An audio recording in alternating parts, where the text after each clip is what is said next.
to eliminate the, the unworkable solutions and use what does work. I mean, believing exterminating other tribes and believing in witchcraft and all the rest of it. Is that Afrocentricism? It has no logical basis to provide medicinal high level technology or anything.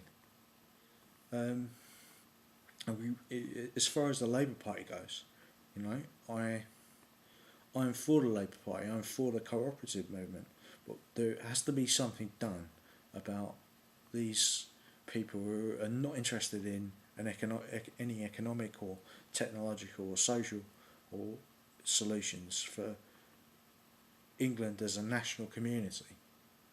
Right? They're only interested in, hyphenated Britain, or as they would say in America, hyphenated American specific interest groups. What can they get from the system? Not what they can do within the thing of within their role as a citizen. I have my natural rights. No one can take them away from me. They can suspend my ability to assert them. They can take away my liberty my liberties, which are my sort of privileges as a citizen, if I break the law or anything like that. My natural rights, my right to life, liberty, pursuit of happiness, and right to equality under the law. I can have all those. I can maintain all those rights because those are God-given or evolutionarily given rights. But no one can tell me that I don't also have an obligation to my nation, my neighbours, my family and friends. People like Julius Malema, they're just out to get as much money and power as they can. And so the same with Diane Abbott. It's just different scales. One, like Julius Malema, is a genocidal murderer who's supporting the concept of muti killings, which are basically capturing people in South Africa, kidnapping them, taking their organs for cannibalism and everything else like to do with that kind of primitivism. And Diane Abbott is trying to undermine the entire fabric of Western civilization's philosophical basis by saying, no, you don't have a right to have any opinions of your own. I can enforce them on you, right? Even though they make no rational sense. It's just criticism from the bleachers rather than doing anything productive. And that's my problem with Diane Abbott. And that's why she's a multiculturalist.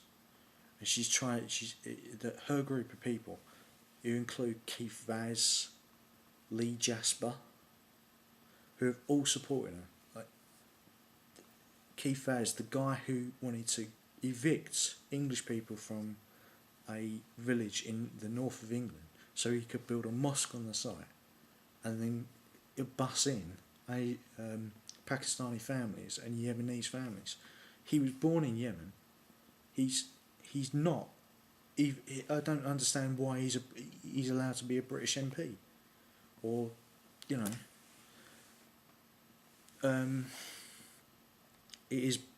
this country is getting increasingly bizarre to live in, to be honest, and there is also a cultural point to make.